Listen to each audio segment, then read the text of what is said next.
Good morning student. आज का class 12 का पहला chapter electric charges and fields का है। उसमें से हम कूलाम के नियम को, कूलाम्स लॉ को आज बताएंगे। आज का क्लास मेरा कूलाम्स लॉ पर है। कूलाम एक वैज्ञानिक है, एक साइंटिस्ट है, फ्रांसीसी साइंटिस्ट है, जिन्होंने आवेश को लेकर, चार्ज को लेकर दो बिंदुओं के बीच लगने वाले बल के संबंध में अपना नियम दिया है। तो इन्होंने बताया सबसे पहले कि जब दो बॉडीज हो और उसकी साइज दोनों को सेपरेशन करने वाले, यानी दोनों के बीच की दूरी से अगर कम है तो उस दोनों बॉडीज को एक बिंदु, पॉइंट चार्जेज और यह बिंदु आवेश माना जा सकता है। तो नियम, कूलाम का नियम बिंदु आवेश के लिए लागू होता है। तो ये कहता है कि जब दो बॉडी एक दूसरे से कुछ दूरी पर हो, स्थित हो, तो दोनों के बीच लगने वाला बल या तो अट्रैक्शन फोर्स होगा या रिपल्सन फोर्स होगा। इसलिए कि अगर ये जो चार्ज है, अगर चार्ज सेम है तो रिपल्सन फोर्स लगेगा, और चार्ज अगर डिफरेंट है, एक प्लस है एक माइनस है, तो फिर अट्रैक्शन फोर्स लगेगा यहां पर। इसीलिए न्यूटन ने बता दिया या तो रिपल्सन फोर्स या अट्रैक्शन फोर्स इस दोनों बॉडी पर अप्लाई होगा। तो इस अकॉर्डिंग टू दिस लॉ, इस नियम के अनुसार दो बिंदु आवेशों के बीच लगने वाले आकर्षण या प्रतिकर्षण का बल दोनों आवेशों के परिमाणों के गुणनफल का समानुपाती और उनके बीच की दूरी के वर्ग का व्युत्क्रमानुपाती होता है। ये न्यूटन ने, ये कूलाम्स ने इसको बता दिया साफ साफ। तो हम यहां पर तो उस नियम को हम लिख देते हैं, जिसको तुम लोग देख सकते हो और इसको अपने नोटबुक में लिख सकते हो अच्छा से। वो है कूलाम के नियम के अनुसार अब इन्वर्टेड अंदर कॉमा के अंदर इसको लिखेंगे, किन्हीं दो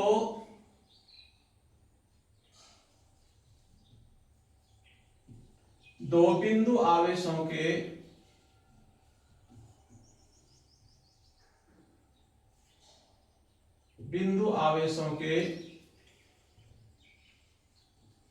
बीच लगने वाले आकर्षण या प्रतिकर्षण,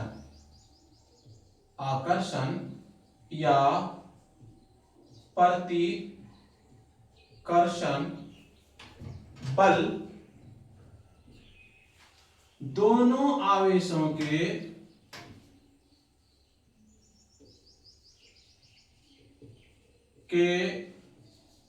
परिमाणों के गुणनफल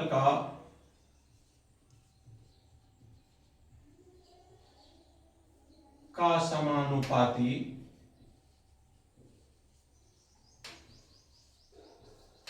तथा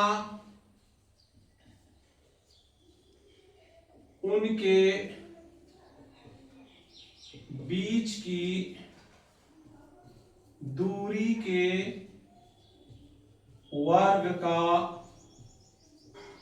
व्युत्क्रमानुपाती होता है। ये उन्होंने इस नियम को दिया है।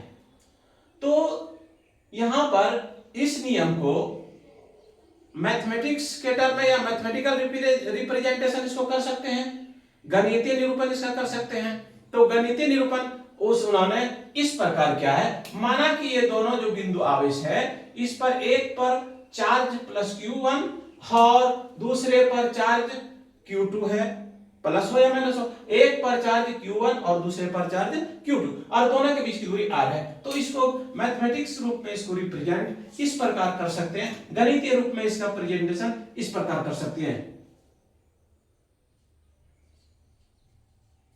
गणितीय निरूपण मानना पड़ेगा, माना कि Q1 एवं Q2 दो बिंदु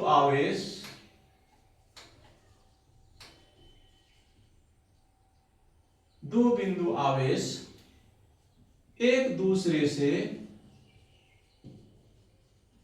r दूरी पर स्थित है, यानी दोनों के बीच की दूरी r है। तो कूलाम के नियम के अनुसार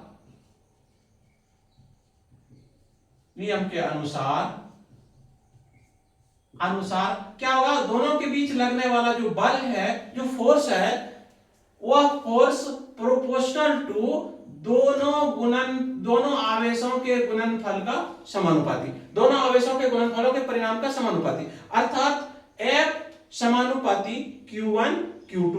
और दूसरा बात उन्होंने क्या कहा कि ये जो लगने वाला बल है ये समानुपाती 1/r², यानी F inversely proportional to r²। ये दोनों, अगर इस दोनों इक्वेशन को एक साथ मिला दिया जाए तो ये होगा F proportional to Q1 Q2 बटा r²। चूंकि यहां पर समानुपाती है, प्रोपोर्शनल है, इस प्रोपोर्शनल को हटाने के लिए हम लोग सब जानते हैं कि किसी कांस्टेंट टर्म का प्रयोग करते हैं। यहां पर हम लोग एक कांस्टेंट टर्म का प्रयोग करेंगे, वो ये है F is equal to K। ये कांस्टेंट टर्म यहां क्या है, Q1 Q2 बटा r²। इसको लिख देंगे डॉटेड, जहां K एक नियतांक है, ठीक है, जिसे कूलाम का नियतांक कहते हैं, जिसे कूलाम का नियतांक कहते हैं, ठीक है। तो F बराबर F equal to K Q1 Q2 by r², ये स्क्वायर हुआ। अब यहां पर कहता है इस K का कुछ मान होता है, क्योंकि ये कांस्टेंट है तो इसका कोई मान होगा।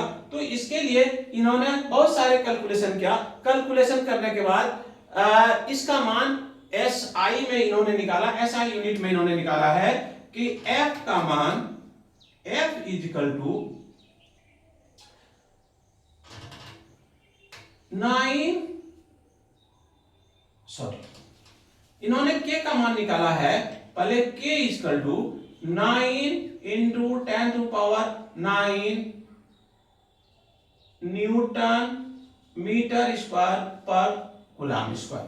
ये K का मान कैलकुलेट करके SI यूनिट में इन्होंने ये निकाला है। K equal to 9 into 10⁹ newton metre square coulomb square. अब कहता है यदि SI यूनिट में Q1 और Q2 आवेश का चार्ज का मान अगर 1 हो और दोनों के बीच की दूरी अगर 1 मीटर हो, तो कहता है कि इस दोनों के बीच तब ये लगने वाला जो बल होगा वह कितना होगा, तो उसका मान इन्होंने इससे कैलकुलेट करके बताया है। If Q1 equal to Q2 बराबर 1 कूलाम, इस दोनों पर Q1 और Q2 पर 1 कूलाम का आवेश है और दोनों के बीच की दूरी and r equal to 1 metre है, तो SI यूनिट के अनुसार, मात्रक के अनुसार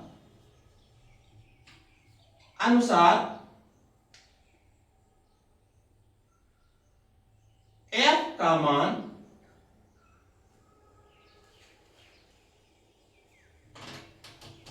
9 into 10⁹ coulomb square metre inverse M-2। Sorry, इसको ये न्यूटन के बराबर होगा, इतना न्यूटन के बराबर। ये इतना न्यूटन हो गया, यानी कि इसको कैलकुलेट जगह अगर चार्जेज Q1 Q2 1 कूलाम और R दोनों के बीच की दूरी 1 मीटर हो तो SI मात्रा के F का मान इतना होगा। ठीक है, लेकिन इन्होंने ये बताया कि इसके पहले इन्होंने ये बताया कि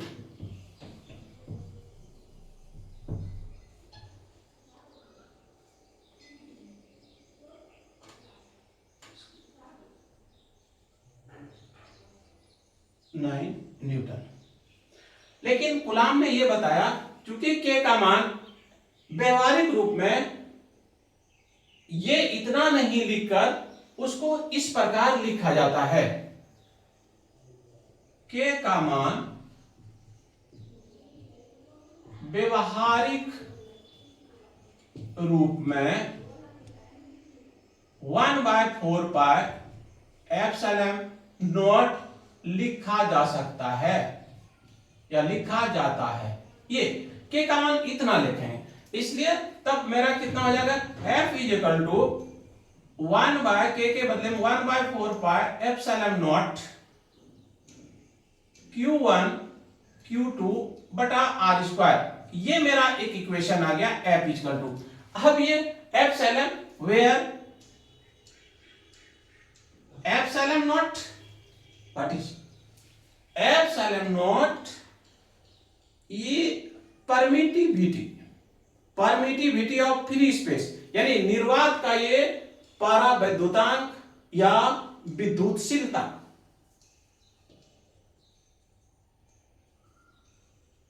परमिटिविटी ऑन फ्री स्पेस या of free space, of free space. ये फ्री स्पेस का ये परमिटिविटी है, परावैद्युतांक है। अब इसका मान होता है एप्सिलॉन नॉट का मान होता है सारे SI मात्रक में यूनिट कैलकुलेट करके, S का मान होता है SI यूनिट में एप्सिलॉन नॉट का मान वैल्यू कितना होता है, वो है कैलकुलेट करने के बाद 8.854 10⁻⁻12। ये coulomb square newton inverse metre -2, ये होता है एप्सिलॉन नॉट का मान। इसको याद रखना है क्योंकि ये बहुत सारे काम देने वाली चीज है। ये ऑब्जेक्टिव भी इसको पूछता है, कंपटीशन में भी इसको पूछा जाता है कि एप्सिलॉन नॉट का मान कितना होगा, तो 8.854 10⁻⁻12 coulomb square newton inverse metre -2 ये होता है। ठीक है, तो हम लोगों ने जाना कि F का मान माने फोर्स लगने वाला अट्रैक्शन फोर्स या repulsion force F equal to 1/4 pi epsilon not Q1 Q2 by R square, ये कूलम्ब्स का नियम है। अब चूंकि फोर्स यहां पर ये वेक्टर क्वांटिटी है, बल सदिश राशि है, इसलिए इसको सदिश के रूप में इसका रिप्रेजेंटेशन, इसको वेक्टर के रूप में इसका रिप्रेजेंटर आवश्यक है। ये जरूरी है समझने के लिए कि इसको अब हम लोग इसी चीज को वेक्टर रूप में कैसे इसको निरूपण करेंगे वो देखते हैं। चूंकि फोर्स एक वेक्टर क्वांटिटी है तो चलिए यहां पर हम साफ कर देते हैं इसको। उम्मीद है कि आप लोगों ने इसको उतार लिया होगा।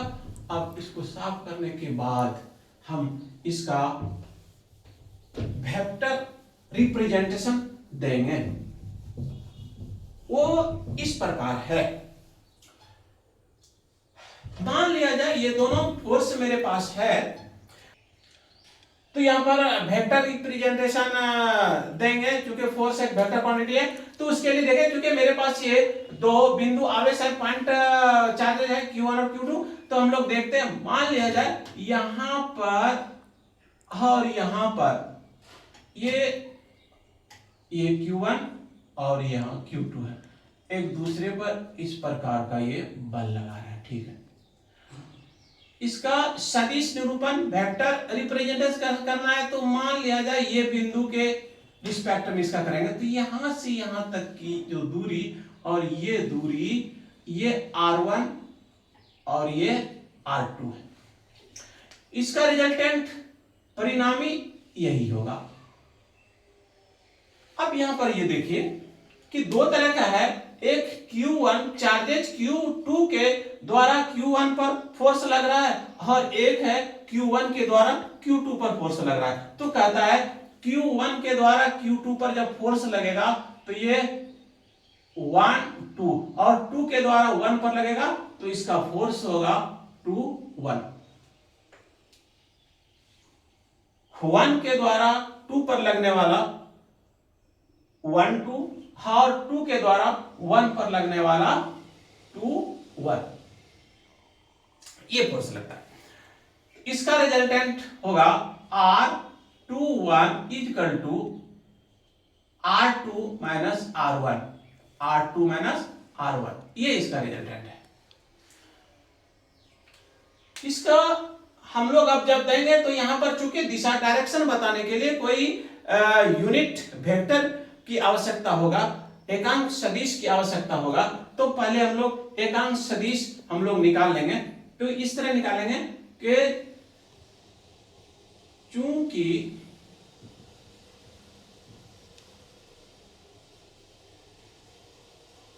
Q1 का सदिश निरूपण Q1 एवं Q2 का वेक्टर रिप्रेजेंटेशन रिस्पेक्टिवली क्रमशः R1 एवं R2 है, इसलिए रिजल्टेंट परिणामी R21 बराबर R2 माइनस R1 एवं अगर R12 तो R1 माइनस R2। चूंकि ये दोनों आपस में परिणाम में बराबर होते हैं लेकिन दिशा में एक दूसरे से विपरीत होते हैं दोनों, तो इसको हम लोग लिख सकते हैं R21 equal to minus R12 बराबर है, लेकिन दोनों की दिशाएं एक दूसरे के विपरीत है, एक इधर और एक इधर, दोनों फोर्स एक दूसरे के, तो ये रिजल्ट। अब इसका यूनिट वेक्टर, चूंकि किसी भी चीज की दिशा को बताने के लिए यूनिट वेक्टर की आवश्यकता होती है, तो यहां पर हम लोग यूनिट, इसलिए R21 यूनिट वेक्टर, ये कैप लगाते हैं यूनिट वेक्टर में, ये होगा रिजल्टेंट 21 और ये रिजल्टेंट 21। ये थोड़ा सा इसको हम लोग गहरा से कर देते हैं, ये रिजल्टेंट है और ये वेक्टर रिप्रेजेंटेशन है ये। तो अब यहां पर कूलाम के फोर्स को रिप्रेजेंट करने के लिए हम इस प्रकार लिख सकते हैं, इक्वेशन इसको 1 मान लेते हैं, तो equation from equation 1 we know that in vector representation f, चूंकि वेक्टर क्वांटिटी है इसलिए इसको हम लोग रिप्रेजेंट करेंगे वेक्टर से, f equal to 1/4 pi epsilon not Q1 Q2 बटा R स्क्वायर, और यहां पर एक यूनिट वेक्टर लगा देंगे। ये यूनिट वेक्टर हमको दिशा डायरेक्शन बताता है, तो f वेक्टर f, इसको इस तरह इसको पढ़ सकते हैं, vector f equal to 1/4 pi epsilon not Q1 Q2 by R square into unit vector R। तो ये मेरा है आज का क्लास का। तो ये कूलाम का नियम का हम लोग रिप्रेजेंटेशन उसका कर दिए और उसको बता दिए कूलाम का नियम क्या है, और उसका फिर वेक्टर रिप्रेजेंटेशन भी कर दिए, तो वेक्टर ये है और ये है। अब उसके बाद ये कूलाम के नियम का कुछ रिस्पांसिबिलिटी रहता है, कुछ रिस्पॉन्स है। वो क्या क्या रिस्पॉन्स है वो हम लोग अब यहाँ पर देखते हैं, और थोड़ा सा 2 मिनट 1 मिनट का टाइम लगेगा, बस तुरंत हम इसको कर देते हैं कि अब इसकी क्या प्रासंगिकता है, इसकी क्या रिस्पॉन्सिबिलिटी है। तो ये कहता है कूलाम का नियम हमेशा बिंदु आवेश के बीच लगेगा, दो बिंदु आवेशों के बीच ही लगेगा कूलाम का नियम। एक नंबर, और तो प्रासंगिक या रिस्पॉन्सिबिलिटी क्या क्या है, ये हमेशा 2 पॉइंट आवेश के बीच लगेगा, 2 बिंदु आवेशों के बीच लगेगा, 2 बिंदु आवेशों के बीच लगने वाला बल। दूसरा कि ये अनंत में यानी वैक्यूम में रखे हुए 2 बिंदु आवेश के बीच में ये बल लगेगा। अगर इसको किसी मेटर में और किसी माध्यम में अगर इसको रख दिया जाए तो फिर वहां पर ये F का मान निकालना दिक्कत होगा, इसीलिए हमेशा निर्वात में होगा। ये निर्वात के लिए सत्य है, निर्वात के लिए सत्य। और तीसरी बात यह है, क्योंकि अगर इस दोनों का रिप्रेजेंटेशन हम कर देते हैं तो दोनों बल, अट्रैक्शन बल और रिपल्सन बल, ये दोनों बल ठीक एक दूसरे के विपरीत है, अर्थात ये दोनों बल F1 F21 vector F21 equal to vector 1 2, ये एक दूसरे के विपरीत और माइनस, ये देख रहे हैं हम लोग प्रत्येक बल के बराबर विपरीत प्रतिक्रिया होती है, विपरीत बल लगाती है, इसको हम लोग न्यूटन का तीसरा नियम कहते हैं। तो न्यूटन के तीसरे नियम के अनुसार ये कूलाम का नियम भी न्यूटन के तीसरे नियम पर ही आधारित है। यहां पर कह सकते हैं कूलाम का नियम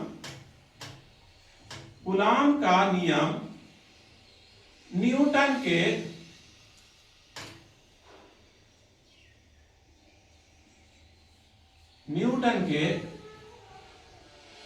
तीसरे नियम पर